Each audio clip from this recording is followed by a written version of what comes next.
If even Chris Metzen can't bring WoW its balls, this thing is over. Get the feelings out and badassery back in. Hashtag save the game. Spot on, Mr. Vintage. Thank you for the super chat. That is, I'm not sure if completely over is exactly what I'd say, but it's certainly some capacity of over for a certain amount of you watching. I think that's been the big vibe with Metzen's return, and that's been their saving grace. Their Hail Mary is Metzen will make the game you like. Yeah, everyone's just being like, it's okay, the Ball Master's coming back. I mean, per, the wants and desires of Mr. Vintage, which is lots of balls. Balls being everywhere in the game, which, could work. I mean, Destiny, it's got balls and triangles. Maybe World of Warcraft, give that a shot. Though, it's kind of funny, all the Metzen cope. I just love it. Like, all of Twitter's like, it's okay, Chris is coming back. It's fine. Chris Metzen's coming back. It'll be fine. It's great. I'm just imagining, like Rich Evans just being like, ATSTs, Star Destroyers. Monmouths with Chris Metzen's back. Woo. I don't know if that's what it's going to feel like. But no, I don't think it will feel like that. But there is definitely a fear, I think, in a lot of people of, will it be a false mimicry of what was before? Will it be an imitation devoid of soul? Or will it be actually something that feels like playing Warcraft 3 for the first time again? Or, playing vanilla for the first time? That's not going to be true because that's in the past. And you can't go back to the past, unfortunately. However, the future might not be too great. Yes, it's just that it's the community, meme or whatever that's, that's fun to me, right? It's like we're, the game's good. The game's good. Why don't we like it? Okay, doesn't feel this way. Okay, Metzen's back. Good, it'll be better. And then it's almost as if Blizzard themselves are just being like, because, Blizzard said a year ago, Chris Metzen's back. And then, a little bit of time passed, like, Chris Metzen's back. And then, 2 weeks ago, they're like, Chris Metzen is really back. Like, what's going to happen next? Like, I'm like, Chris Metzen has, in fact, doubled in size. He's now 10 feet tall. He's so back. It's like we're just, we've got that, the Metzen fruit. And we're just like fucking trying to squeeze the juice. I'm like, he's back, he's more back. I'm almost expecting John Haidt to walk up on stage, but it's gonna be like, you cannot believe how back Chris Metzen is. And he's going to walk up, he's going hello, I am now the senior vice managing executive creative emperor of World of Warcraft now. They're just gonna keep on giving him titles. Yeah, that's it. Chris Metzen is asexually reproduced. There's now 2 of them, and both of their job title is just Warcraft. Hello, I am the all-father of Warcraft. Yeah. And then it's kind of funny because, from our perspective, we're like, oh, maybe Chris Metzen is back. This would be great. And then, of course, we in our videos like, hey, everyone, Chris Metzen's back. He represented all these gigs. It'll be good. So, yeah, there's this, fun whole community-wide thing of, Blizzard are just all, hey, Metzen's back. We're all, hey, Metzen's back. And, there's this kind of, shared, I don't know, if there's enough thoughts, they'll maybe collapse into a little black hole. And we're all just going to keep on saying that, Chris Metzen's back, because we want this black hole to form. So the gravity of World of Warcraft is pulled into the Chris Metzen hole that we're summoning, right? Oh my God, why does everything have to turn into bloody primals and final fight? I see you in your weeb games. Oh. It's because that isn't just an FF14. It's because it's from a whole concept. Everyone's trying to summon in a Metzen primal. Exactly. That must be really hard because he's just a dude. Well, maybe the warrior lets a primal. No, obviously not. But I think, there's something to that where it's the shared ambition, the shared hope, the shared dream of, can we please have a Warlords of Draenor that doesn't suck balls as an actual expansion, please? Wouldn't that be nice? Can we have a WoD level up in story, except for the time stuff, because that was dumb? Can we have WoD cinematics and WoD, basically a lot of WoD, and then a tiny bit of Legion, and then have the gameplay be like Dragonflight but better and in some capacity, because who knows what that looks like. So here's the deal, right? And I actually think this is one of the fucking cardinal sins of video games these days, and it really pissed me off that it turns out Assassin's Creed Mirage does this too, where they all I know what players want. Players want a story, the vast majority of which can happen in any order. Diablo 4 does this, because do you know what happens in D4? You play the beta, and it starts off really strong. And you're like, oh my God, what the hell? This could this could be really good. And then the actual main bulk of the game's story is just, do it in any order, whatever. Blah, blah, blah. And then it's really good at the end. And Assassin's Creed Mirage is like that too. It just has like, segments of the story that you can do in any order. And it's like we moved from Warlords of Draenor, where you went from this zone to that zone to that zone to that zone, and there was a story that happened. You know the way stories have like a start and a middle and an end. They sort of happen in an order. And if you tell a story that can happen in any order, you're probably going to really struggle with pacing and all that shit. And like they tried to, like after BFA, they tried to make like Dragonflight and Shadowlands just be a linear leveling experience. But they kind of forgot to tell a story during the leveling up process. Because the way in Dragonflight, it's like you could play those Dragonflight zones in almost any order, really. Yes, like there's little bits by of design, the story. by design, because they did it all modularly, clearly. Yeah, but even though they tried to say, no, this is like a linear story, you do the zones in the right order and we tell a full tale. And it's like, people keep on wondering, like, how did none of these level up experiences hit as hard as the Warlords of Draenor one did? And it's because the Warlords of Draenor one was telling a story.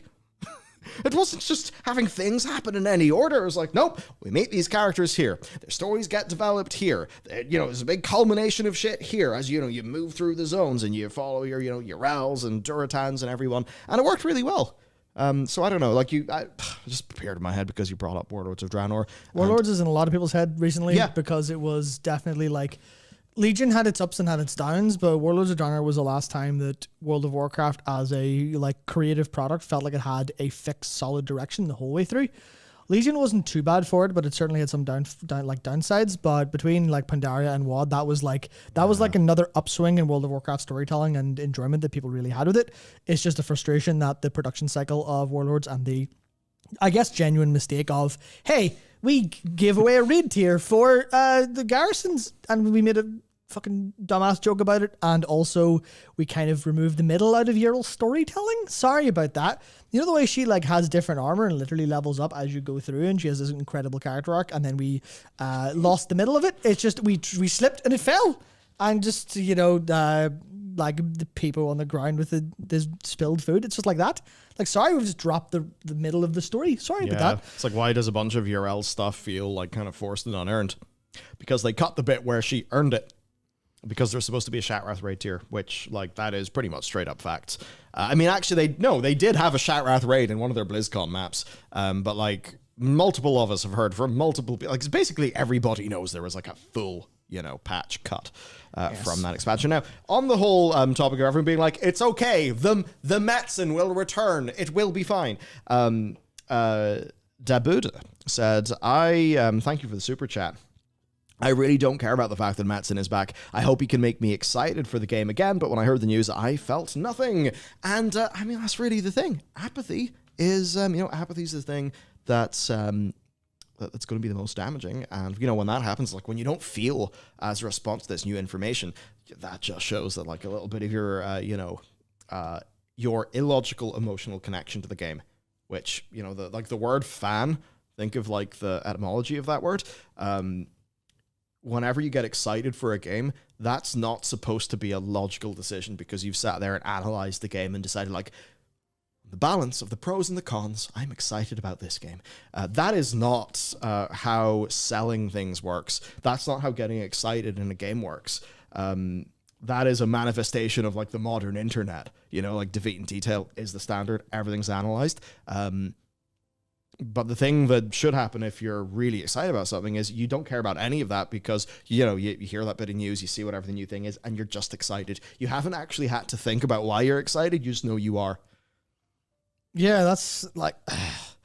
It's really hard to describe that because we're so, especially nowadays, people are really critical a lot of the time and people like dig holes and try to find things. I think, I'm not going to say like CinemaSins was the reason, but it's like, there's a whole culture like that inspired and also was like reflective existing where people spend so much time looking for holes and problems and things they love when it's like, yeah, there's a lot of this boils down to, does it literally make you excited?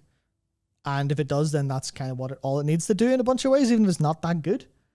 Which is a little bit weird because obviously like that leads into what Nino was saying in the Super. Not sure why so many are excited for Metzen. This is the same guy we hated for corruption storylines and the disappointment StarCraft 2 story was.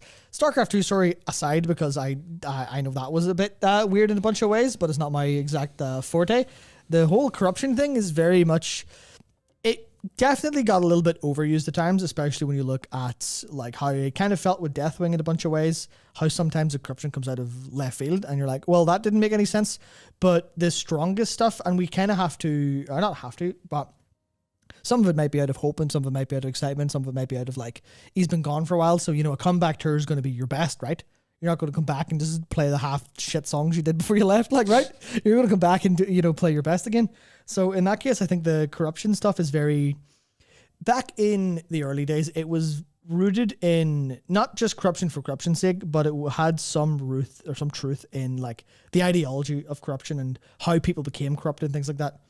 Like drinking the drinking Manoroth's blood was a failure on the Orcs' half. And then when Grom drank it again, and you go, well, that was the lust for power. That was the we need to offload this. And then obviously it didn't really matter. Because what that actually was a vehicle for Grom to go, no, I'll just kill Manoroth and save everyone. And obviously it was a vehicle for that sacrifice. And that's the way like the corruption stories have always been. When they're good, they're great. And no one goes, well, that was a corruption story. Because you go, that was fucking sick. Yeah. Whenever it's obviously shit and corruption, you go, well, what was the problem? Corruption. Like, oh no, your dealer corrupted you with this free sample. The decision for someone to be like, no, I say no to the alcohol. No more of this. Like in a way that's kind of them, overcoming like whatever a corrupting influence. But the bit that matters about that story is them. Exactly. The internal story. So yeah, whenever the corruption, I think, is whenever it's I think just handled in a way it's like, oh yeah, he was corrupted, then he was bad. That's obviously terrible. Whenever those characters have enough room to breathe and you see enough of their journey and story, then I think that it works just fine. An interesting twist in that is what they did with Anduin, where he was not corrupted, he was mind controlled. That's then something that's quite bizarre because that's something that is different from corruption and actually could be really interesting. The problem is the bit of that was interesting is him then coming to terms with all the things that he did, which hasn't happened in the game. So, they kind of did that story, but like the good narrative thing that you do that story for, they didn't really have much in the game. Yeah, I think the problem with Anduin was they wrote that story a little bit as if he was corrupted, as if he was like ideologically poisoned by what Sylvanas had to say. Because they were both like, look at these young blonde men making mistakes, parallels. Yeah, they were going for that. And then at some point they were like, and he was mind controlled and nothing he did was of any consequence whatsoever. Then why does he feel guilty about it? Obviously you could say, well, he was sort of enjoyed being, evil or whatever, but they didn't show any of that. Nor did they tell anyone. So that was... that was a little bit different. But I think, destroyed things. Yeah, so like Thorne says, I now use the saying, the prodigal son has returned. The prodigal son has returned. Though my opinion is Ian has greatly improved this expansion as well. Yeah, that's where I think a lot of the hope kind of comes from, right? It's because a lot of the times when this, Metzen was kind of doing like the best work in kind of reasonably modern WoW, it was also a kind of shitty game. You look at Warlords, and I know a lot of people love Warlords gameplay, but it definitely wasn't there for everyone, right? Mm-hmm. It was just, hey, you're in your garrison and you can farm your rings on characters and you can do Tanan, which is kind of like a less interesting Timeless Island expansion later. And then you've got less raid tiers. So there's a bunch of like directorial issues. And then you think of how, the things like what they were talking about with Demonology Warlocks, where it's like, sorry, we don't want you to play that. Or like, cool. That's a good way to have people think about your game in general. God, that Sweet. Was... Yeah.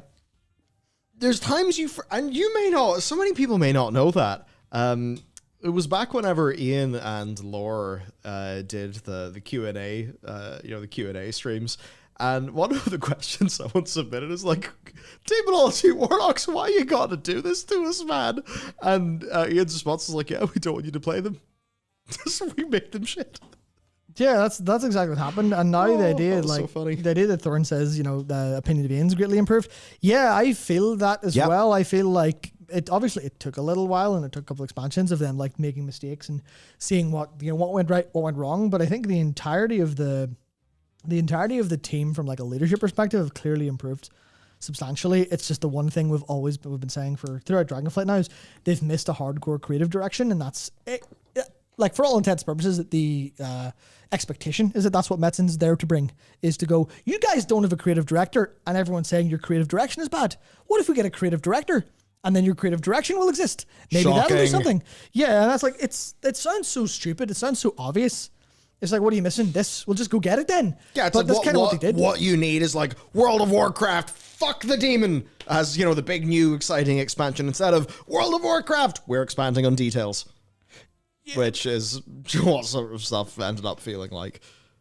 Yeah, more like absolutely, 100%. I know that's not exactly some like very cognizant argument. You know what I mean? Like that, you know, that big feeling instead of like, yeah, we're going to go on an adventure and here's a bunch of details and lore we're going to fill in. And it's like, yes, that's going to happen anyway. But it's that, like, you know, just big exciting energy, which Dragonflight lacked. Man, Dragonflight cinematic is the most forgettable of, I think, any WoW cinematic. Again, it's just a matter of you can do whatever you like, but if people don't find it cool and memorable, they will not remember it or give a shit, which is very frustrating when it comes to, like, I've said this, I don't know how many times I've said this on stream before, but like, you can be a fantastic artist, but if you don't have great art that people like resonates with people, and there's no point. You can make good art and the right art. Those two are separate. You can have both. You can have neither. You can have one or the other. There's a lot of cases where people will have like some little shitty ass doodle and everybody like, that is so evocative and so perfect. I'm not talking about modern art at all. I'm talking about literally like, you know, someone's just done a doodle and someone, that's really funny. That's fantastic. And then there's someone else who like has the most beautifully rendered artwork you've maybe ever seen, but it's just some shit you don't care about. And you're like, that's good, but whatever. And like, there's the whole thing there where they have to continually do that. I think that's where like this isn't saying, you know, my worry with Metzen is he may have lost his mojo.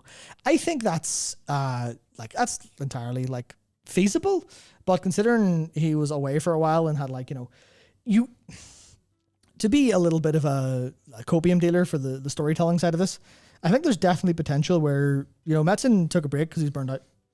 Yeah, I think a lot of people don't realize he was working on every single Blizzard franchise. Like he was pretty much key man in all the franchises at the same time. Yeah. No, that's not going to work.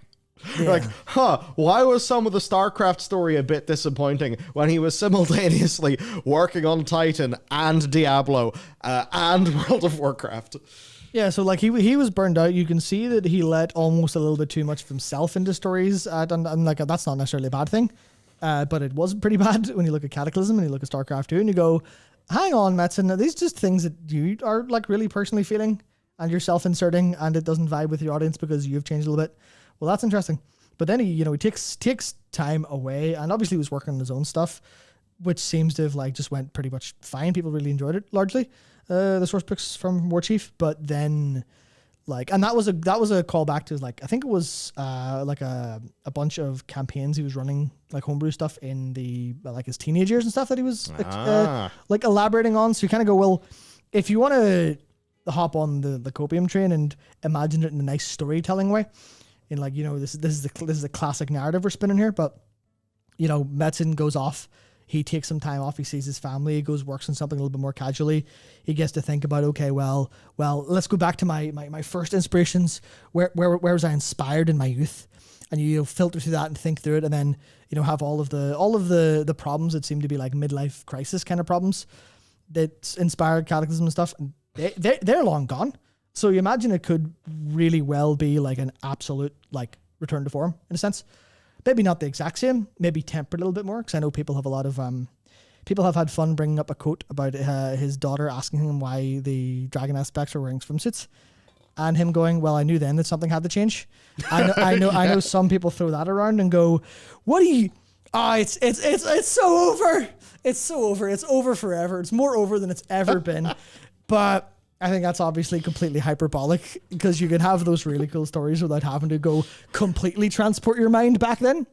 You can kind of have both. So I'm not trying to say, you know, we're so back, it's all fine, it's all fixed. I think that there's definitely a capacity for a really good narrative to happen here and for everything to go well. I don't know if it will go super well, but at the same time, I would like to think about it. I would like to at least hope